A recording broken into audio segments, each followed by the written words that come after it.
kababayan, Assalamualaikum warahmatullahi wabarakatuh. Madayaw, mayong adlaw kaninyong tanan.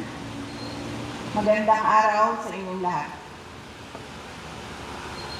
Today, we celebrate not merely a date, but the courage of a people who fought for freedom and sovereignty. Noong Hunyo 12, 1898 sa Kawit, Cavite, ipinahayag ni Pangulong Emilio Aguinaldo ang pagsilang ng isang malaya at nagsasariling bansang Pilipinas. Matapos ang mahigit 300 taon ng pananakop. But freedom was never a gift. It was paid for and earned through courage. It was paid with Filipino grit and bravery. When the Treaty of Paris transferred our homeland from one colonial master to another without the consent of the Filipino people, our forebears refused to be bought and sold like property. Pinili nila ang paglaban kaysa pagsuko, ang dangal kaysa pagpapasakop. This is our inheritance. Lumaban tayo sa bawat puwersang nagtatangkang magdikta ng ating kapalaran. Thousands gave their lives so that one flag and one flag alone would fly over this republic. That is our identity. That is our duty. We fought for our sovereignty against foreign invaders. But sovereignty is not lost only to those who come from foreign shores. Nawawala rin ito sa tuwing ang serbisyo publiko ay nagiging pribadong negosyo. Kung ang mga opisyal ng gobyerno ay mala sindikato sa pagnanakaw ng pera ng bayan.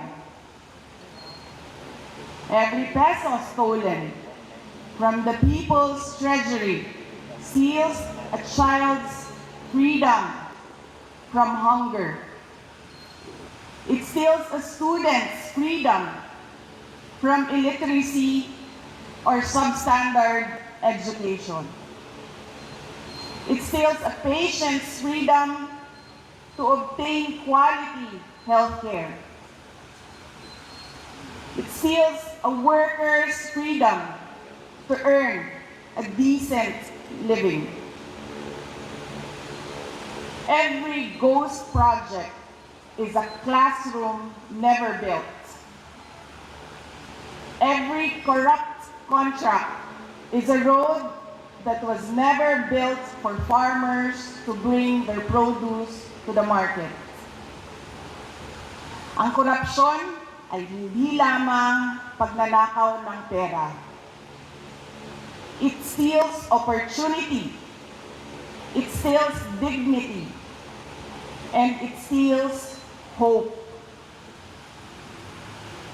And ultimately, it steals freedom itself. Rizal, Bonifacio, Luna, and thousands of other Filipino heroes fought so that every Filipino could live with justice, dignity, opportunity, and hope. Mga kababayan, Freedom is never permanent unless it is defended. Sovereignty survives only when a people refuse to surrender it. Hope survives when citizens refuse to accept bad governance as their destiny. Hope survives when citizens act together, have their voices heard, demand what our heroes fought so gallantly for: the right of every Filipino to a dignified human life. Hope survives when our people believe they have a better future. On this Independence Day, let us resolutely stand up for truth, for accountability, for freedom, and for sovereignty. Piliin natin ulit ang paglaban kaysa pagsuko, ang dangal kaysa sa pagpapasakop. Piliin natin ang katotohanan. Piliin natin ang pananagutan. At higit sa lahat, piliin natin ang pag-asa. Mubarog ug makigbisog kita batok sa tanang puwersa nga musulay sa pagbuot sa atong kapalaran. Uban sa paglaom nga nagikan sa dili malupig nga gahom sa kasing-kasing sa katawhang Pilipino. Ang Independence Day mao ang atong adlaw sa paglaom nga ang kagawasan ug soberanya maugyod ang atong tinuod ug malungtarong kabilin. Mga kababayan, ang lahat ng ginagawa natin ay para sa Diyos, sa bayan, at bawat pamilyang Pilipino.